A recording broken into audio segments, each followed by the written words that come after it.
ராணி ராணி, எனக்கு ஒரு சின்ன ஹெல்ப்பு கொஞ்சம் பண்ணி கூட. எப்போ பார்த்தாலும் உனக்கு ஏதாவது ஹெல்ப் பண்ண மட்டும்தான் என் ஞாபகமே வருமா உனக்கு? இப்போ என்ன கேட்க போற? அது இல்லை ராணி, இதே மற்றவங்கள்ட்ட கேட்பேன், ஏதாவது காரணம் சொல்லி தட்டி கழிச்சிட்டே இருப்பாவோ. நீனா கொஞ்சம் கரெக்டாக செஞ்சு கொடுப்பேன், அதுதான். போதும் போதும், இந்த புகழ்ச்சியெல்லாம் தேவையில்லை. 10 பைசாக்கு பிரயோஜனப்படாது. விஷயத்த சொல்லு. இன்னைக்கு நம்ம ப்ராஜெக்ட் கொடுக்கணும் பத்தியா, நம்ம கொடுக்கவே இல்லை. கடைசியாக 2 நாள் மட்டும் டைம் கொடுத்துருக்காங்க. நீ தான் முடிச்சிட்டியே, உன் நோட்டை வேணா கூட அதை பார்த்து அப்படியே எழுதி கொடுத்துட்றேன். ஏன்னா நம்மளுக்கு கொடுத்துருக்க ப்ராஜெக்ட்லாம் அவங்க திறமைப்பட செய்யணும். நான் செஞ்சதை பார்த்து அப்படியே நீ செஞ்சினா எனக்கு எப்படி மார்க் கிடைக்கும்? அது வந்து ராணி, நான் அப்படியெல்லாம் எழுத மாட்டேன், கொஞ்சம் கொஞ்சம் மாற்றி மாற்றி எழுதிக்கிறேன். ஆனால் எனக்கு நீ யாரமே இல்லை, கொடுக்குறியா? என்னமோ சொல்ற, பண்ணி தோலை. வேற என்ன செய்ய முடியும்? இப்படி வந்து கேட்டுட்டு கிடக்க. சரி, ஆனால் இங்கே பாரு, நோட்டை எப்படி கொடுக்குறனோ அதே மாதிரி திரும்ப வரணும். ஏதாவது அங்கிட்ட இங்கிட்ட கொட்டிட்டு கம்பெனியாக்கும் அம்பிட்டு பார்த்துக்க. உனக்கு அந்த மாதிரிலாம் சந்தேகமாக இருந்தா பேசாம ஒன்று செய்வோமா? எனக்கு நீயே எழுதி கொடுத்துறேன், அது இன்னும் நல்லா இருக்கும். வாங்கல செய்வாங்க. உனக்கெல்லாம் இதுவே ரொம்ப ஓவராக்கும். போய் வேலையை பாரு. எப்படியும் அந்த ப்ராஜெக்ட் தலைவலி நம்மளை விட்டு முடிஞ்சிருச்சுப்பா, அது வரைக்கும் நிம்மதி. இவனை பார்த்தாலே இவன் செய்யறதெல்லாம் சில நேரம் கோவம் வந்தாலும் சில நேரம் ரொம்பவே பிடிச்சி போகுது. என்ன செய்ய, விளையாட்டுத்தனமாவே இருக்கான். இந்த கிளாஸ்ல எம்மட்டோ பசங்க இருக்காங்க, ஆனால் இவன் மட்டும் தான் வெகுளித்தனமா இருக்கான். நல்ல பையலும் கூட. சரி, இதை பத்தியே இன்னும் யோசிச்சுக்கிட்டு வேலையை பார்ப்போம். என்ன இவங்க 2 பேரும் பேசிட்டு இருக்காங்க? அவங்க 2 பேருக்குள்ள ஏதாவது இருக்குமோ? ராணி, அவன் என்ன கேட்டுட்டு போறான்? நீ என்ன டீ முட்டு நேரம் கதவு பக்கத்திலே நின்றுகிட்டு இருந்தியோ? சேச்சா, அப்படிலாம் இல்ல. நான் யதார்த்தமா தான் வந்தேன். நீங்க 2 பேரும் ஏதோ சீரியஸா பேசிக்கிட்டு இருக்கா போல இருந்தது. அதான் தொந்தரவு பண்ண வேணாமேனு சும்மா நின்றுட்டு இருந்தேன். அது சரி, இதெல்லாம் இப்ப நான் நம்பணுமாக்கும். இப்ப நாங்க 2 பேரும் என்ன பேசணும் இப்போ உனக்கு தெரிஞ்சாக்கணும், அவ்வளவுதானே? இல்ல அப்படிலாம் தெரிஞ்சுக்கணும்னு அவசியம் இல்ல. நீ சொல்லணும்னா சொல்லலாம், இல்லாட்டி உன் இஷ்டம். ஃப்ரெண்ட்ஸுக்குள்ள எதுக்கிட்டையும் மறைச்சலாம் வச்சுக்கிட்டு ஒன்றும் இல்லை. அவனுக்கு என்ன ரொம்ப பிடிச்சிருக்கான், அதான் ப்ரொபோஸ் பண்ணலாமான்னு யோசிச்சுட்டு இருக்கான் போல தெரியுது. ராணி, விளையாடாத. இப்படிலாம் பேசுறீங்க, இதெல்லாம் உனக்கு ஓவரா இல்லை? ஏண்டி அம்மா, உனக்கு என்ன கோவம் வருது? அவன் அப்படி ப்ரொபோஸ் பண்ணா கோவப்படுறது நான் தானே. நீ எதுக்கு இம்முட்டு கோவப்படுற? அது வந்து நீ என்ன இப்படிலாம் சொல்லிட்டு இருக்க? இது நம்ம பள்ளிக்கூட படிப்பே முடிக்கல, அது கூட காதல் கேதல் அப்படிலாம் போனா மார்க் வருமா சொல்லு? அதானே பார்த்தேன், நீங்களாம் மார்க்குக்காக தான் படிக்கிறீங்க. நீங்க சொல்றதெல்லாம் அப்படியே நாங்க நம்பிடுவோம். நீ நம்புனா நம்ப அட்டிப்போ. எனக்கு என்னமோ அவன் என்ன லவ் பண்றானோன்னு எனக்கு தோணுது. ராணி, இங்க பாரு, விளையாட்டுத்தனமா கூட அந்த மாதிரிலாம் பேசிட்டு இருக்காங்க. படிக்கிறதுல கவனம் செலுத்து. உங்க அம்மா அப்பாலாம் எவ்வளவு நம்பிக்கையோட பள்ளிக்கூடத்துக்கு படிக்க அனுப்பியிருக்காவோ. இப்ப இந்த பேச்செல்லாம் தேவையா? எல்லா அப்பா அம்மாவும் நம்பிக்கையோட தான் பள்ளிக்கூடத்துக்கு அனுப்புவாவா. அதுக்குன்னு இதெல்லாம் இப்ப சொல்லி காட்டணுமா? ஆனா வாழ்க்கைனா வேற தானடி, அதுக்கு ஒரு வரமுறைன்னு இருக்குல்ல. எனக்கு என்னமோ அவனை பார்த்தா ரொம்ப பிடிச்சிருக்கு, அவனுக்கும் என்ன ரொம்ப பிடிச்சிருக்குன்னு தோணுது. நீ என்ன நினைக்கிற? என்னத்த நான் நினைச்சே காய வைக்க, நீயும் காதலும் கத்திரிக்காவும். அடியே மீனோ, ரொம்ப ஒரேடியா பண்ணாதடி, சும்மா கிண்டல் பண்ண. அவன் என்கிட்ட அப்படிலாம் எதுவுமே சொல்லல. ஏடி ராணி, நெசமாட்டா சொல்றியா? உண்மையை சொல்லு. நெசம் தாண்டி, அவன் ஏதோ ப்ராஜெக்ட் கொடுத்தா பத்தியா, அதை செய்யலையா, அதை நோட்டு கேட்டுட்டு போறான். அதையே கரெக்டா உங்ககிட்ட தான் வந்து கேட்பானோ? இந்த பள்ளிக்கூடத்துல எம்மட்டு பிள்ளைங்க இருக்கு, நம்ம கிளாஸ் ரூம்ல இல்லாத பாய்வல அவன்கிட்ட போய் கேட்க வேண்டியதானே? எனக்கு ஆரம்பத்துல இருந்து ஒண்ணு மட்டும் புரியவே இல்லை. அவன் என்கிட்ட பேசுற உனக்கு ஏன் இம்முட்டு கோவம் வருது? கிளாஸ்ல எவ்வளவு பிள்ளைகள் பேசுறாவோ, அப்பெல்லாம் அமைதியா இருக்க. இவன் வந்து பேசுற மட்டும் ஏன் சண்டை பிடிக்கிற மாதிரியா பேசுற? அது வந்து அப்படிலாம் ஒண்ணு சொல்ல முடியாது. அவனுக்கு பாய் ஃப்ரெண்டு அம்முட்ட கிடையாது. அவன் பாட்டுக்கு அவன் வேலை உண்டு இருக்கான். கேர்ள் ஃப்ரெண்டு கிட்டயும் அப்படி எதுவும் சொல்ல முடியாது. அதனால சும்மா கேட்ட, வேற ஒண்ணும் இல்ல. இதெல்லாம் நான் நம்புவேன்னு நினைச்சுக்கிட்டியாடி? நீ நம்புறியோ இல்லையப்பா, எனக்கு எதுக்கு இந்த நம்பு? நீ ஆச்சு அவனாச்சு, நான் இதெல்லாம் தலையிட விருப்பப்படல. எனக்கு வேலை இருக்கு, நான் வாரேன். ஒருவேளை இந்த மீனும் அவனை எதுவும் சேச்சா அப்படிலாம் இருக்காது. இவன் நல்லா படிக்கிற பொண்ணாச்சே, அந்த மாதிரிலாம் இருக்க வாய்ப்பு இருக்காது.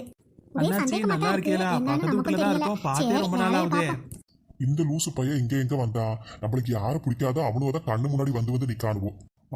இது வரைக்கும் எல்லாம் நல்லாதான் இருந்தது. என்ன செய்தி அதை சொல்லுங்க. இல்லை, என் சம்சாரம் சட்டினி இறைக்கிறா பார்த்துக்குங்க. தேங்காய் வாங்க சொல்கிறா. இப்போ கடத்தெருவுக்கு போனால் நேரம் ஆயிரும். அதுக்காக நான் போய் வாங்கிட்டு வந்து கொடுக்கட்டுமா? அண்ணாச்சிக்கு எப்போ பார்த்தாலும் குசும்பு தான். அதெல்லாம் ஒன்றும் இல்லை, உங்கள் வீட்டில் தான் தென்னை மரம் இருக்குது, நிறைய காய் பறிக்கிறியோ, ஒரு 2 காய் கொடுங்க, காசு வேணாலும் தந்துடுறோம். நாங்கள் வேலைக்கெல்லாம் கொடுக்கறதே இல்லை, பார்த்துக்குங்களேன். சரிங்க அண்ணாச்சி, இப்போ அவசரத்துக்கு தேவைப்படுது, ஒரு கைமாத்தாவது கிடைக்குமா? நீங்க இங்க வந்து கேட்டுக்கிட்டு இருக்கிற நேரத்துக்கு நீங்க கடத்தெருவுல போய் வாங்கிக்கலாம். இங்க மூட்டு காய் பத்தி எல்லாம் நாங்க வந்து விவசாயம் பண்றவங்க, அதனால ஊருக்கு அனுப்பி வச்சிருவோம். ஓ அப்படிங்களா? சரிங்க அண்ணாச்சி, அப்ப நான் போய் கடையிலேயே வாங்கிக்கிறேன். இவனை பார்த்தாலே எனக்கு பத்திக்கிட்டு எரியுது. தலை நிறைய முடி வச்சிருந்தா இவன் பெரிய இவனா? நமக்கெல்லாம் தலையில உள்ள முடி கொட்டி போகுது, இவனுங்களுக்கு கொட்ட மாட்டேங்குது. அந்த ஒரு சாக்கை வச்சு என்ன பாடுபடுறானுவோ. இதுக்குதான் மூட்டை விட அதிகமா கொல்லப்புறத்திலேயே நிக்க வேண்டியதா இருக்கு. வாச பக்கமா வந்தா என்ன, இந்த பக்கம் ஒரு வழி இருக்குன்னு இப்படியே வந்துடுறானுவோ. இவன் வந்த நேரத்துக்கு நம்ம கொண்டாட்டி இருந்தானா உடனே தூக்கி காய கொடுத்துருப்பா. இதுக்கு தான் நம்ம இங்க நிக்கணுங்கிறது. ஒரு வழியா இவனை இன்னைக்கு அனுப்பியாச்சு. அடுத்த தடவை வரட்டும், நல்ல நாக்கப்படுங்கிற மாதிரி கேட்டு அனுப்பணும். அடுத்தாப்புல இந்த பக்கமே அவன் வரக்கூடாது. என்னங்க வீட்டுல இருக்கியா? எப்ப வந்தியா? தேங்காய் வாங்கிட்டு வர சொன்னே, என்னாச்சு? அட ஏம்மா, ஒரு கடையில கூட தேங்காவே இல்லை பார்த்துக்க. இத்தனோன்னு வச்சிருக்காவோ, அதெல்லாம் விளைஞ்ச காயாவே இல்லை, இளநீ காயா இருக்கு. ஏதோ உன்னை கிடைக்கிறத வாங்கிட்டு வர வேண்டியதானே. இப்ப சட்டினி அரைக்க என்னத்த பண்ணுவேன்? ஏட்டி நீ உன் மனசுல நீ என்னதான் நினைச்சுக்கிட்டு இருக்க? வாங்க சொல்ற, ஏதாவது ஒரு பொருளை வாங்கி கொடுத்தா குத்தம் சொல்ற. இப்ப நீங்க என்ன பொருளை வாங்கிட்டு வந்துட்டீங்கன்னு உங்களை குத்தம் சொன்னாங்க? குறை சொல்றதே இவளுக்கு வேலையா போச்சு. அது இல்லட்டி தேங்காய் வாங்க.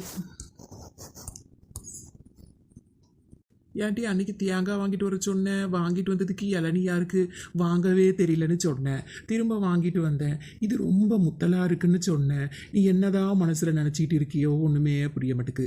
அந்த தேவைக்கு சொல்லி தானே அனுப்புறோம். சட்னி அரைக்கணும், அதுக்கு தகுந்தாப்புல வாங்கிட்டு வர வேண்டியதானே. இத்தனை வருஷம் குடும்பத்தனாகி இன்னும் இது கூட தெரியலனா எப்படி?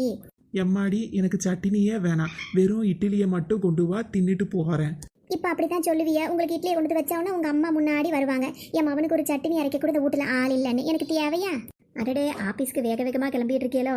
அடட, மாலு அம்மாவா? வாங்க வாங்க.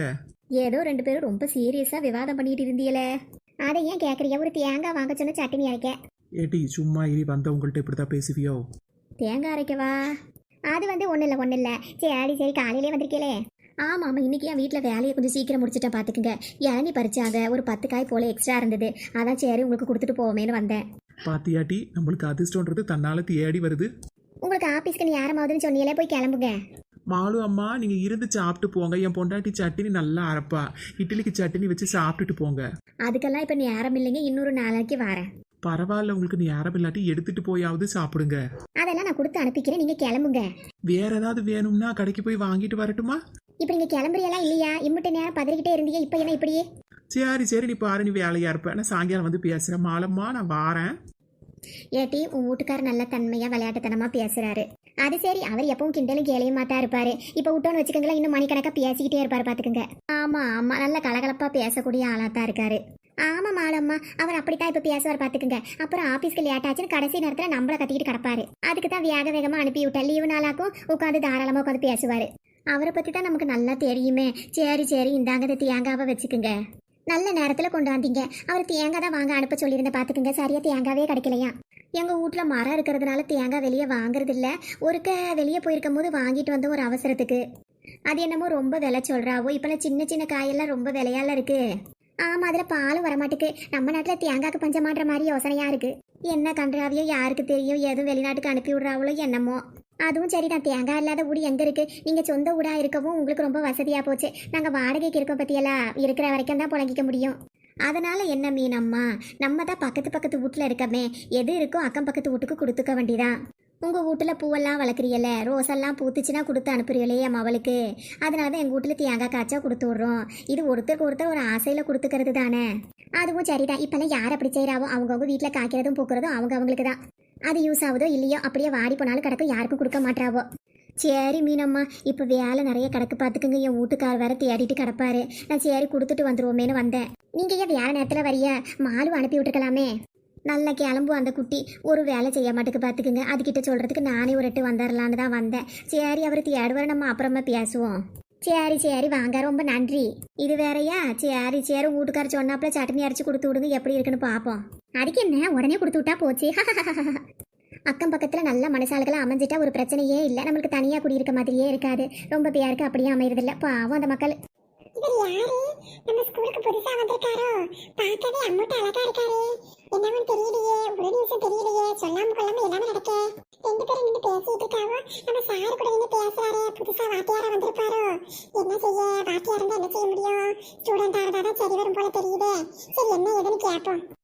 மாலு, நீ மட்டும் இங்க என்ன பண்ணிட்டு இருக்க? மத்த பசங்க எல்லாம் எங்க? சார், இது பிடி அவர் பாத்துட்டீங்க. எல்லா பிள்ளைகளும் விளையாட போயிருக்காவோ. அப்ப நீ மட்டும் விளையாடாம இங்க என்ன பண்ணிட்டு இருக்க? நானும் விளையாடிட்டு தான் இருந்தேன். தண்ணி குடிக்க வந்தேன், தாகமா இருக்குன்னு. அது சரி, எல்லாரையும் இங்க வர சொல்ல ஒரு முக்கியமான விஷயம் இருக்கு. சார், நான் போய் எல்லாரையும் கூட்டியாரேன். இவர் யாரு? புதுசா வந்திருக்க சாரா? மாலு, அதிகப்படியா பேசக்கூடாது பல தடவை உனக்கு சொல்லியிருக்கேன் பாத்துக்க. இவரு காலேஜ் ப்ரொஃபசர். இங்க நம்ம ஸ்கூலுக்கு ஒரு விசிட் வந்திருக்காரு உங்ககிட்ட பேசுறதுக்காக. என்கிட்ட பேசுறதுக்காவா சார்? உங்ககிட்ட பேச என்ன வேலை இருக்கு? போய் எல்லாரையும் வர சொல்லு, அது சார் பேசுவாரு. சரிங்க சார், இப்பவே எல்லாரையும் கூட்டிட்டு வரேன். Good morning sir. நீங்க பாக்குறதுக்கு நல்ல போலீஸ்கார கணக்கா நல்லா இருக்கியா? நான் அப்ப எல்லாரையும் கூட்டிட்டு வரேன், நீங்க இங்கேயே இருங்க. ஐயோ, நம்ம ஸ்கூலுக்கு வரலையோ? பார்க்க நல்லா தான் இருக்காரு. சரி, ஓகே, எல்லாரையும் சொல்லி கூட்டி வருவோம். பாத்தீங்களா சார், 12th படிக்குதுன்னு பியாரு எப்படி விளையாடிட்டு போகுது பாருங்க. பரவாயில்ல சார், சின்ன பசங்கன்னா அப்படித்தான் இருப்பாங்க, விளையாட்டுத்தனமா தானே இருக்கணும். படிக்கிற வயசுல அவங்க நிம்மதியா இருக்கட்டும் சார். விளையாட்டுத்தனமா இருக்கிறது நல்லது தானே. இப்பவே எதுக்கு அவங்களுக்கு ஸ்ட்ரெஸ் எல்லாம்? அட அட அட என்ன அருமையான ஒரு பேச்சு. இவரெல்லாம் நம்மளுக்கு வாத்தியார வரவே மாட்டாரோ? இப்படித்தான் சொல்றியே. இப்படி பேசி கொஞ்சம் இடம் கொடுத்து அந்த பிள்ளைங்க தலையில ஏறி ஆடுதுவோம். உங்க தலையில ஏறி ஆடிட்டாலும் சரி எங்க போனாலும் திரும்பி எரியே எல்லாரும் வாங்கிட்டு புதுசா ஒரு சேர் வந்திருக்காரு.